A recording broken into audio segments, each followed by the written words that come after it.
Hello, welcome to my YouTube channel. I hope you're enjoying. Please subscribe and press notifications so you can get the full benefit of the knowledge that I'm sharing on this channel. My name is Trevor Cutmore. I've been in property for many years, started in very small properties and come all the way through pretty much every strategy there is in property to use, and now building houses and the like, and doing more and more. It's very interesting in the journey in property. So this month the series is going to be on money and very much on finances, how to manage money in this time of, are we going in a recession?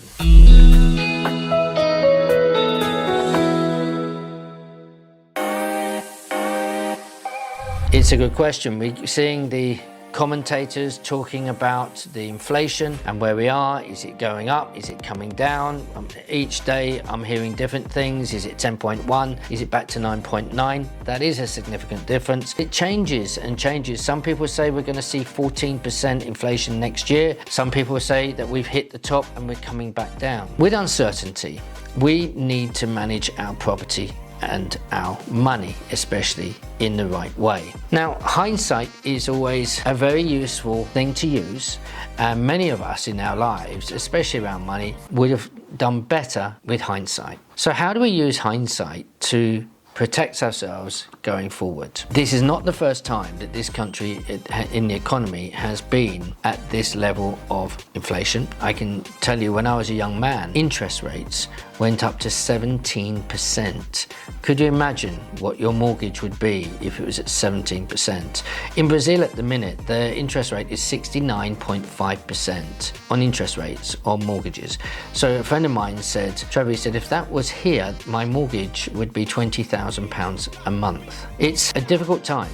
Are we in for a time where we're just going to rise up and come back down and be nice and steady? I don't think so. I think we're going to have a difficult time for the next 2 years. I'd like to think 2 years to 3 years we'll be coming back out. But inflation is a difficult one to control. Very much the way that government will try to cap it and slow it down is to raise interest rates on mortgages. The first week, this is the first week of the month, we're looking at how you save money and manage your finances with lending. Let's look at that. There are a few things you can do. Let's talk with your personal house, with a residential. If you have a residential mortgage and you're having a nice rate, maybe if you needed any more money to go through this period of time, remember, even in the Bible it talks about 7 years of abundance and 7 years of almost starvation. So the message is fill your barns, put all the harvest in, and so you can manage through the difficult time. So if it is a difficult time and maybe you're coming to the end of a job or something in a few years, or you're looking for retirement,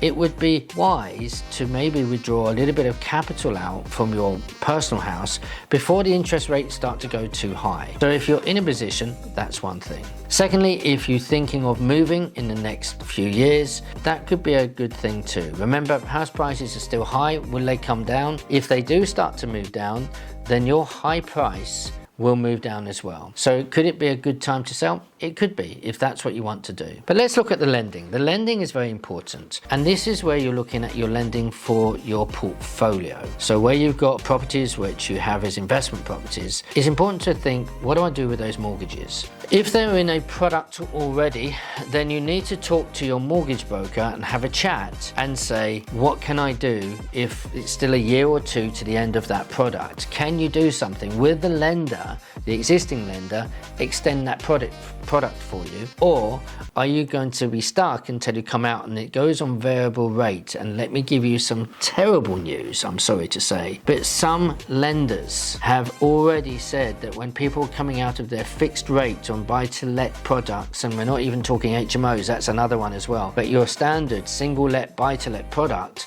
coming out of a fixed rate, you're going to go straight to 7.98%. That is massive, and for many people that would be more than double on their interest payments alone. So how do we manage that? Well, first and foremost, you must have a handle on your portfolio. What have you got, and how is it performing, and what can you do with the product? Is it time to change? Are you out of the variable rate? Are you within a few months of being out, or in that last year? Wherever you are, you need to speak to your broker. I'm not a financial advisor, but I can tell you for myself, I'm looking right now to refinance a number of my properties into a 5 or even a 10-year fixed rate. I know exactly what I'm going to have. If inflation did get out of hand and we started to see those 8-9% creep in to the market, mine will be fixed. Granted, I wish I'd done this a year before, but many of my mortgages were in fixed terms and I couldn't refinance. But a lot of them are coming up to that place now, and some of them are just right for me to switch over. So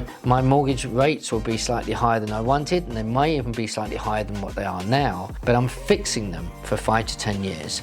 That means that if the rates do go up to 8-9%, I have ring-fenced my mortgage and my portfolio, and also we haven't even got to rents yet. Let me tell you that when they do certain things in either Wales or Scotland, it's a test thing for us here in England. I am hearing on the grapevine that there are plans afoot not to be able to put a rise on your monthly rent. It looks like the government may be putting something out to cap rent because inflation is getting out of hand, which means £100 that you had a year ago, where inflation is now running at 10%, that £100 will only buy you the equivalent of £90 of what you used to be able to use to spend it. With that in mind, the government needs to slow spending down.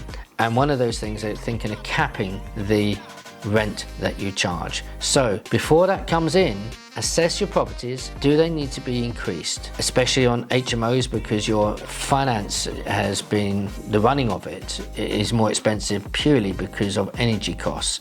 So you should be looking at raising those rents now before a cap comes in. The other thing that I'm hearing is they may well bring back where people cannot be evicted from their houses for 6-12 months. So if you do have problem tenants, go and speak to them, see if you can resolve the problem, even put them on a payment plan to catch up, or as a last resort, you'll have to give them notice and remove them. But be proactive now, because if you and I aren't managing our portfolio in the right way and making it sure it has profit and it is behaving itself to give you income, then without you managing the interest rates and the rental income, it soon can cause an awful lot of problems for you. And if people don't do this, I will guarantee you will start to hear of some investors who are paying back their interest payments more than the rental income coming in, and that is a scary place to be. Guys, I hope you enjoyed this talk, just a short one on finance. This is week 1.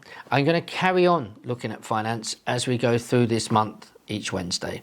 So please subscribe, share, and put your comments. I would love your comments and even your tips that you can comment to help other people on how you can manage your money better in this time. I wish you all the best. God bless you.